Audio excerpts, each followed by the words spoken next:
The National Graduate Showcase, it always is one of the most exciting runways.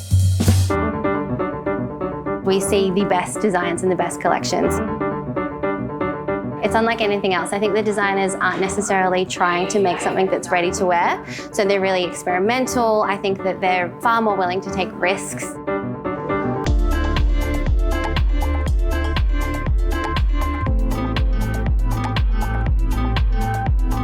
Visually, it's just so beautiful and exciting and refreshing to see something so new.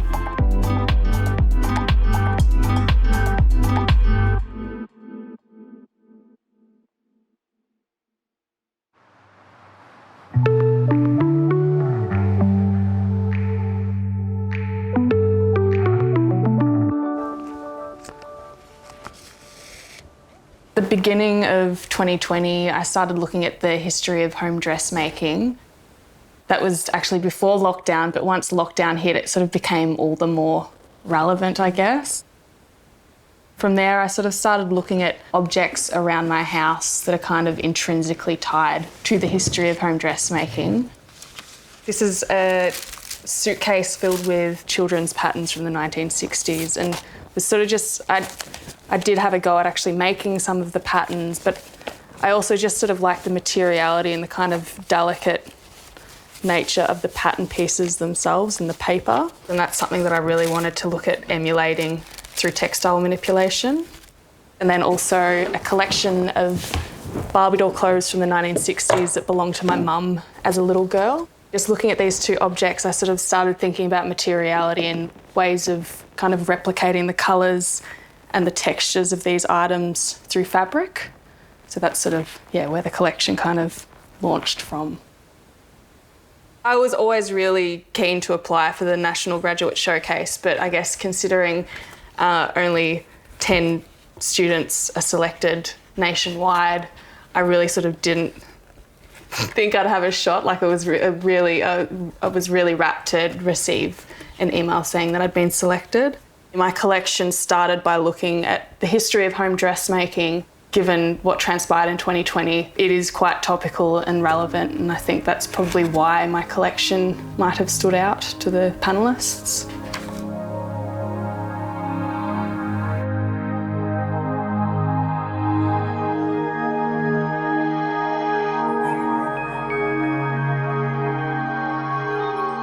I came to knitwear later in the year, as in, I think it scared me doing an entirely knitted collection on my own. I think I sort of found the passion this year in lockdown. I just threw myself into it because we were all at home, and I just was sitting at the machine for hours on end and just really throwing myself into the practicing and understanding and learning. This is Bessie. She's a 1962 Empasal knitting machine. I love sewing, but I sort of thought, I want to buy a knitting machine. I want to give this a go again because I did it in second year. So I bought Bessie on Facebook Marketplace. When I went to the lady's house, it was just before lockdown started, and she was an older lady and she left it at her front door, and I said, thank you so much, I'm a fashion student and I really wanted to give this a go. She was like, when I was, a few years ago, I used to knit my son's jumpers. It would take me an hour and I'd make a whole jumper on the machine. I was like, wow, that's so amazing, that's so cool. I think the concept hadn't sort of clicked in me that it was such an incredible machine to be able to just make a garment in one go. I actually sent a picture of the collection to the old lady that I bought the knitting machine off, and she was really amazed because I think a lot of people have this association with knitting that it's so old fashioned. I say, oh yeah, I'm basically my whole collection was knitwear, knitwear. They think just an old lady sitting there knitting with the needles, but yeah, I think it's quite modern, and the fact that I was able to create all of this on one machine sort of thing as well in my bedroom in lockdown. So yeah, for me, the options are endless. The process of my making is quite intuitive. I work on the machine and I start on the machine and I just sort of go from there. It's not just me kind of looking at it, I'm definitely going to make something that looks like that. The best way that I work is just without having an end goal, because it can be so hard if it doesn't meet that end goal. You just think, oh my gosh, I failed. So I think it was important to me to be able to think, especially in the pandemic, on my own without having teachers there helping me and looking at this and bouncing ideas off other students. So it allowed me to I guess be really creative in that process and not put too much pressure on myself.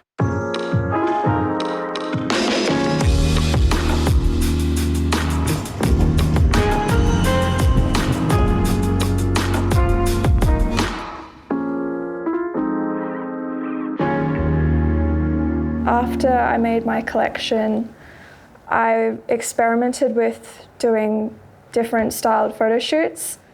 This one I actually shot myself because during COVID, obviously, we weren't able to access certain resources. Here, I was looking at collecting a lot of love notes from friends and family and combining that with some visual storytelling of heartbreak and experiences of first love. And this kind of helped me visualize a character that I would dress for my collection, because I can kind of get close to this sense of who would be wearing it, what is she going through, what does she represent. So these images are kind of focusing on a sense of romance and excitement at the beginning phase of a relationship, and then comparing that with the pain of heartbreak and how it can kind of linger and distort your positive memories of someone.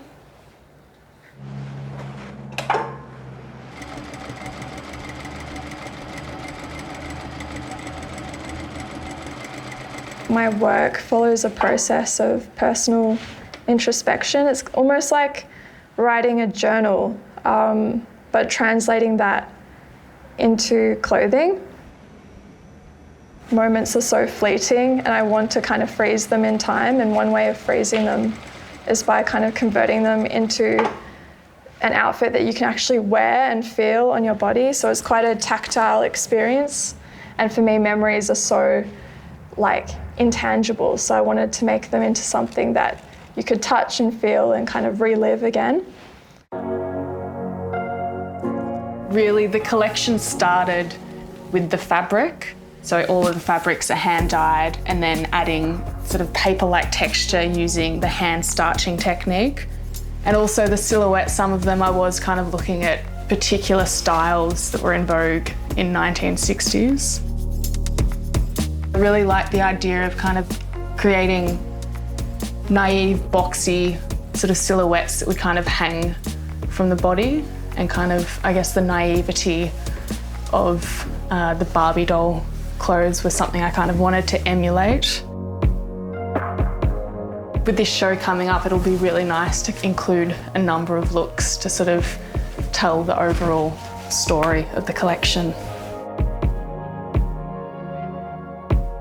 I think I wanted to design quite a dramatic piece for my fourth year collection. This has I think almost 13 meters of fabric within the dress, and I liked the thought of having this kind of moment that was quite theatrical, and the air kind of catching under the fabric and lifting in the wind. So it was really important the way that this dress was engineered. So I had to make sure the fabric was the right weight so that it would catch and lift under the air. And at the same time, when I was prototyping it, we found that the train would actually create this narrow trail behind it. So in order to fix that issue, I had to add a little chain into the hem of the garment, which is actually a little trick that Chanel uses in a lot of their tweed jackets.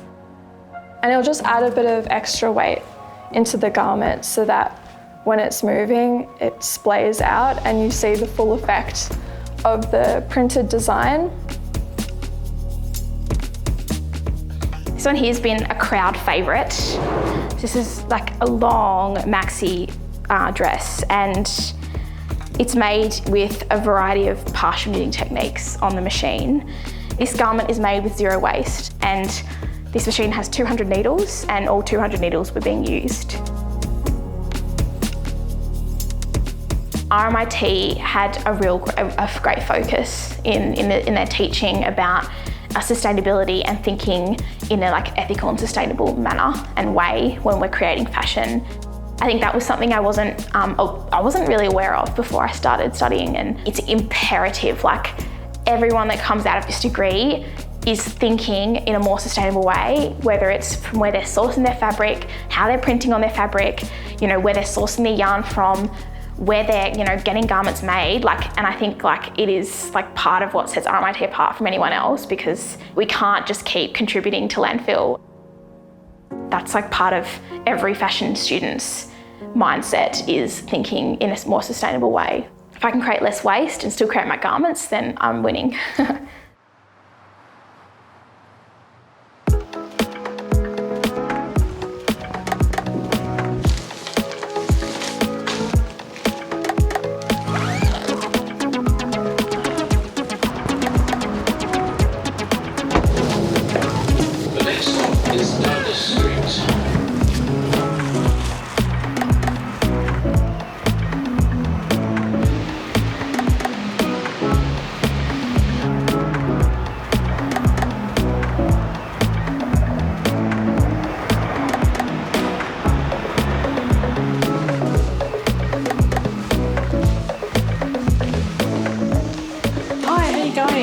I'm here to deliver garments for the graduate showcase. I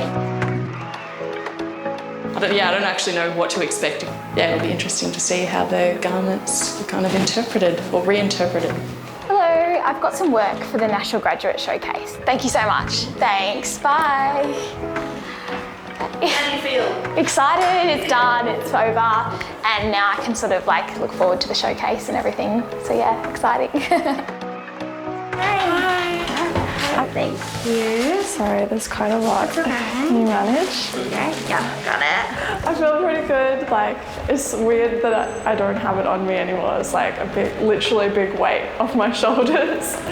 But yeah, I'm really excited to see all the looks come together.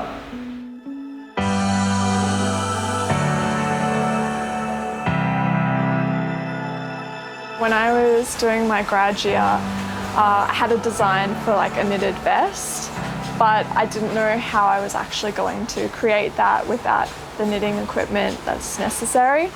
So I got in contact with Interknit here in Ballarat because I wanted to work with someone who was local and kind of support local industry in whatever way that I could.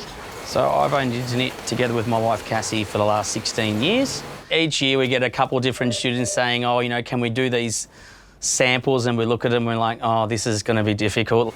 Each time we do them, we learn some different things. Phoebe's one, we learned some more.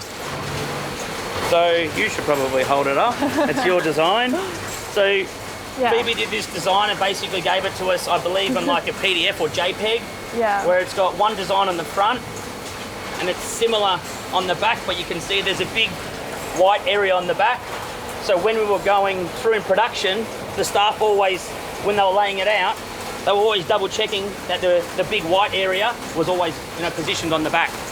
I had my work at Melbourne Fashion Week, and I actually got a few people saying that they'd seen the vest and the scarf on the runway and they would love to buy something like this. And so actually over lockdown, that's when it really took off. And I had a lot of people kind of contacting me through Instagram, just saying, where can I buy the vest? I would love a scarf or whatever. So it kind of felt almost accidental, I hadn't really planned to create my own label just yet. So I felt really lucky that I had the interest and a lot of people in Melbourne supporting me and loving the work that I was doing. Over the lockdown, I would drive my car all around Melbourne and kind of deliver the scarves and the vests to everyone. The experience was really eye-opening. I think uni can sometimes feel like a protected little bubble. This whole process of working with a manufacturer, I got a taste of what the real world is like and how you actually convert a design into something that can be made in larger quantities. It was really exciting seeing people actually wearing my work rather than just on a runway or on a model. I think that's what brings me the most joy, is seeing people live in this clothing, and the designs that I made it carries on into someone's life. And I think that's the really beautiful part of being a designer.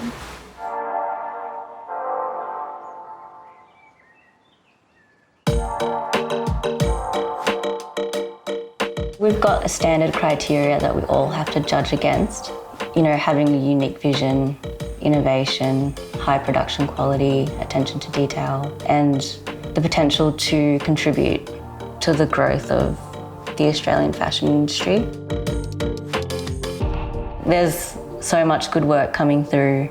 You can see that they just pour their hearts and souls into it, so it was a tough decision. I wanted to be able to showcase a cross-section of their capabilities as a designer. I wanted to make sure their story was communicated in the pieces I chose. What excited me about Olivia's was she has quite a sexy take on knitwear, which I guess is kind of unexpected. It's not really something you associate knits with. They're simple in order to kind of let the textile speak for itself. And so you can see all the knitting techniques she's utilised as well. So I kind of quite liked that it wasn't all about just construction, it's just about the knitwear itself and the textile itself. With Amy's, her design process was fascinating. I love that it was, like one of her inspirations was Barbie doll clothes and 60s fashion. Her use of colour is gorgeous.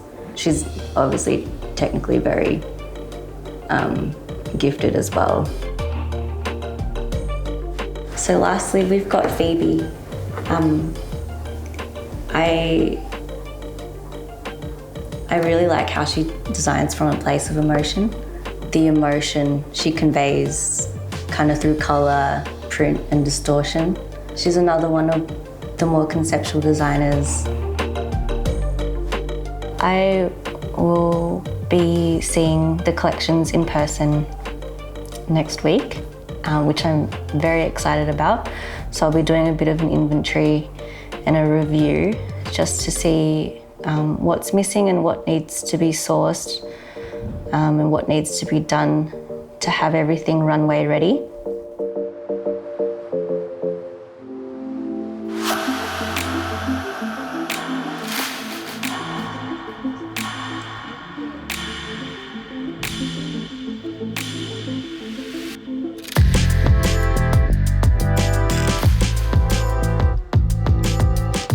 We're doing the fittings for our National Graduate Showcase, and we've got Cecile this year who we're really excited to have. And so what Cecile does is she picks which 4 looks from each finalist she wants to work with. Then she has a say in the casting as well, so we've gone with 4 female models and 2 male models this year. Yeah, it looks delicate. I mean, the actual textile itself is quite strong. Once she's seen the collections and once she's got a really good idea of which garments she's going to be working with, what the overall kind of creative vision that she has, she then works in what the hair and makeup will be. And obviously this hair and makeup needs to be applicable to every finalist as well. The National Graduate Showcase, it always is one of the most exciting runways because we see the best designs and the best collections. It's unlike anything else. I think the designers aren't necessarily trying to make something that's ready to wear, so they're really experimental. I think that they're far more willing to take risks and really explore all of their concepts and all of the ideas. And so the National Graduate Showcase is their favourite. I think visually it's just so beautiful and exciting and refreshing to see something so new.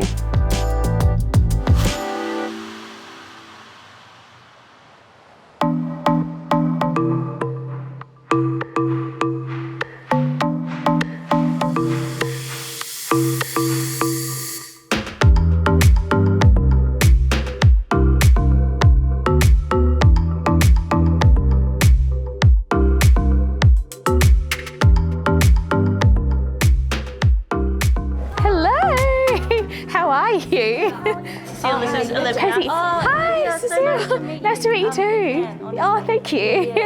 I might steal you later and you can help us with Sure. Yeah, of course. Yeah.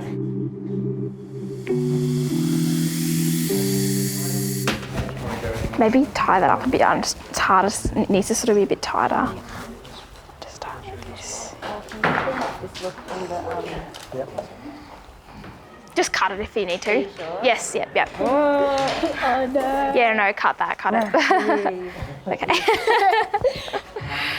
I'd basically just like loosen that more because it will naturally roll. Yeah. So yeah, it doesn't have to be so tight. Yes. Because I think it looks better when it's a bit smaller. Yeah, absolutely. I don't know if you want these loose at the back or not, or if you want them tucked in or tied a certain way. I don't mind them hanging. Yeah, You don't cool. mind Yeah, I don't mind them hanging as well. I think it's nice to see a bit more chest. Yeah, absolutely. Yeah.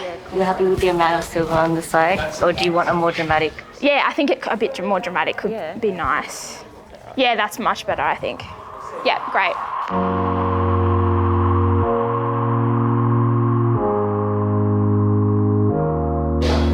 Keeping the back flat seems to be. Kind of doing it in two sort of sections. So we're doing single shots over this side with a bit of a green screen, and then coming in over here and we're doing not necessarily runway. Like movement. Movement, thank you. And every finalist is going to look a little bit different. Cool. So you'll have a slight different output each. Yeah. Yeah.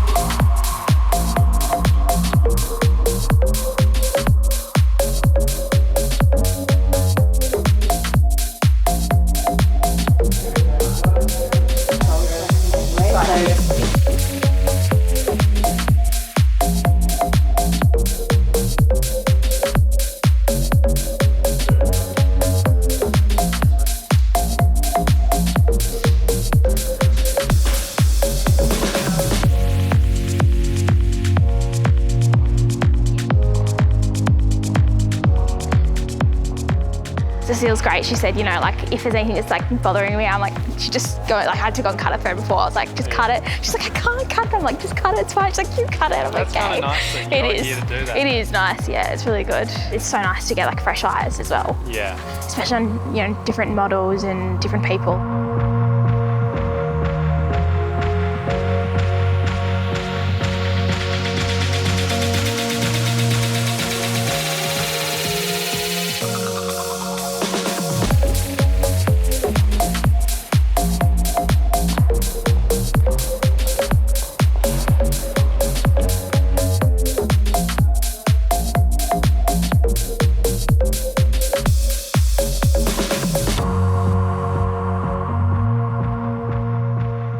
Just this box and then the other garments were in here, so perfect. I absolutely loved it. It was just such an awesome experience. Yeah, so thank you so much. Oh, thank you. It's been such so a great much. process as well, going through it all, and I'm excited to see the final thing. We're lucky to have you. Yeah, thank you. Incredibly talented. Thank you so much. Thank you so much. It's just awesome to be here. Oh, bye everyone. Thank you.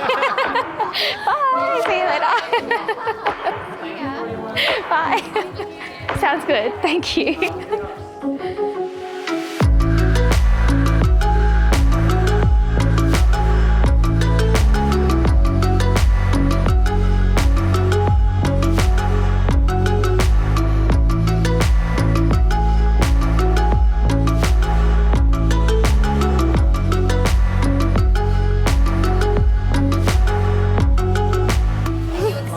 Yes, it looks so good. Commencing soon. Amazing. Oh my god. You're killing it. Sorry, I'm like poking and prodding at you. Really done. Yeah, I just wanted it to, like, you can see The elastic? Yeah, like you can see the pop of green coming through. Oh, you want to see? Yeah. Sorry, yeah. Let's have a look at that. Yeah, that's much better.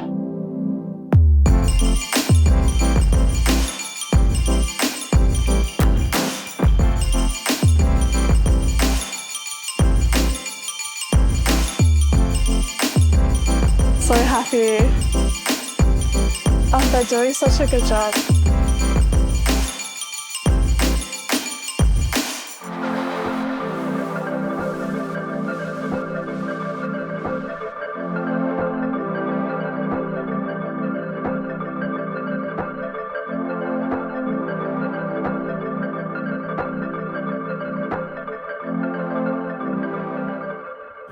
Oh, so good. It looks so good. Look at this. The colour. Wow. You did that. Oh. I'm happy for you to try some movement and see what happens.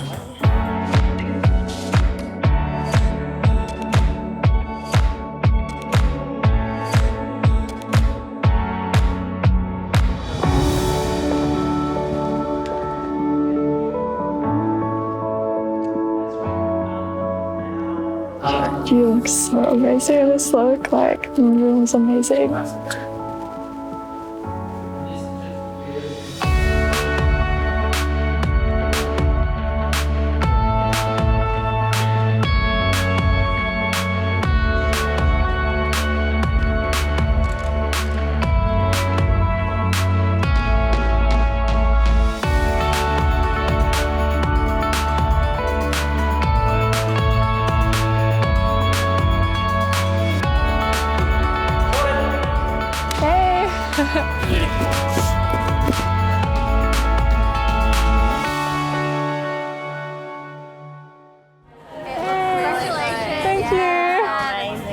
Congratulations. Yeah. How are you feeling? It's crazy to like see it all together at once. Like I haven't really had the full impact of the whole collection like on 4 models, so. It must be pretty overwhelming. Yeah, it is. Like, and they all did like such a good job like moving in it and everything. So yeah, I'm super like over the moon. Oh, that's great. Congratulations. Yeah. Thanks for having us here today. I'm really glad like I could be part of it all and see it come together. Yeah. You're so welcome.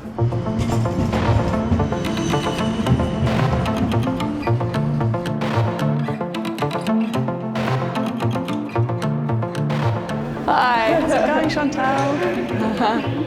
Thanks. Thanks, it's been a while. I know. Yeah, it is. Oh, good. How are you? Olivia, how you going? Long time no see. I know. Yeah. It's weird, isn't it? I feel like the last time I saw you in person would have been like almost like this time last year. Crazy. Yeah. Hey Peter, long time no see. It's so weird. I know, it's bizarre, isn't it? So freaking weird. Oh my God. Because I haven't seen you in like 2 years. Yeah. I haven't seen you So guys much in a of year. you on the computer screen last year, but like never in person. Yeah. Really weird. Yeah, I'd just like to get a sense from you guys in terms of this sort of versus, you know, like online, the actual experience. I don't know what my folio would have been like had I have come in, if it had have been more in person. I feel like the folio probably is more resolved because I spent so much time in front of a computer kind of editing and image making. Yeah. So I think that there is a lot more in the way of image in the folio. Yeah, all that formatting. Yeah, I think so, yeah. I think maybe there wouldn't have been that much of I personally wouldn't have had that much of a focus on it if it had have all been in person. Just being at home, we weren't using public transport to get to uni, and then I feel like I actually had so much more time to work on my work because I'm just constantly at home all the time. So I feel like I think I sort of produced more swatches, more stuff, and more selection to like pick from and refine, if that makes sense. Yeah. My motivation came in waves. So I think it was a really difficult time to be creative. A lot of time spent behind the screen. You have to look at your work so much and reinterpret it all the time and kind of find the best way to present it to someone who's never seen it before, which I think is the biggest challenge because you guys know me, whereas I have to keep reminding myself like these people have never seen my work before.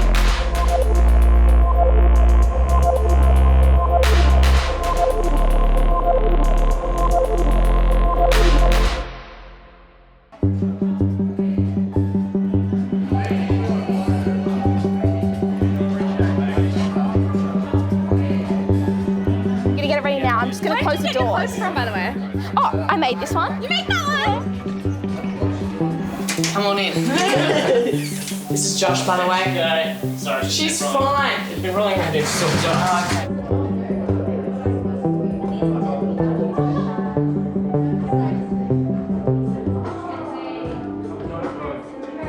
speech apparently.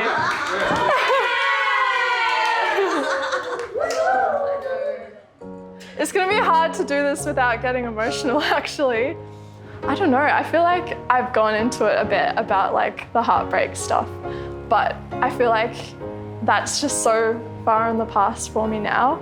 I know that I don't need anyone, any stupid boy, like when I have people like you. And I'm kind of glad it happened to me in a way, because I wouldn't be able to like create anything that I do without these kinds of experiences. So I'm just glad it happened to me, even though it was like hard at the time. When I do this collection, I kind of like picture my closest friends wearing it. Like I can see all of your beauty in these clothes. So yeah, I hope that I can like dress you all in them. I can't believe I'm doing fashion. Like it's such a dream, like fantasy world, but I just really want to like pursue it. And I feel like there's this fire within me to do it, and I'm not gonna stop. And I'm just gonna see it through. So yeah, there are gonna be like hard points along the way for sure. But yeah, I wouldn't be here without you guys. Thank you so much for being here. And it means the world to me, like, that you're here for me. I know it's just a little runway thing, but... yeah, let's watch it.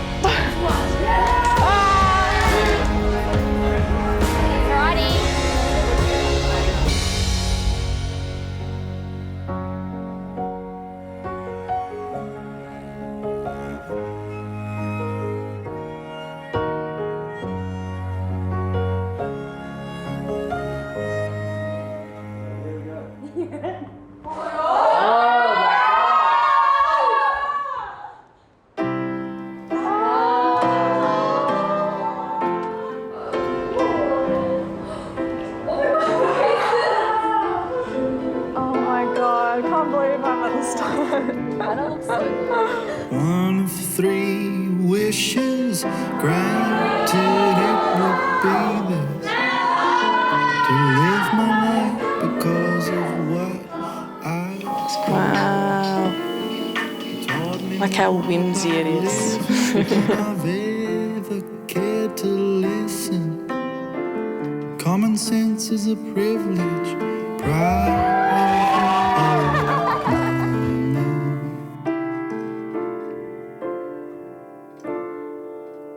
Take me by the hand, love, hope and hopelessness, when I sink in the sea of love, you're the only one to save a drowning man.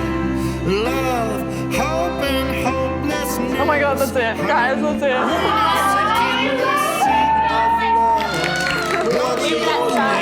We want to see yours.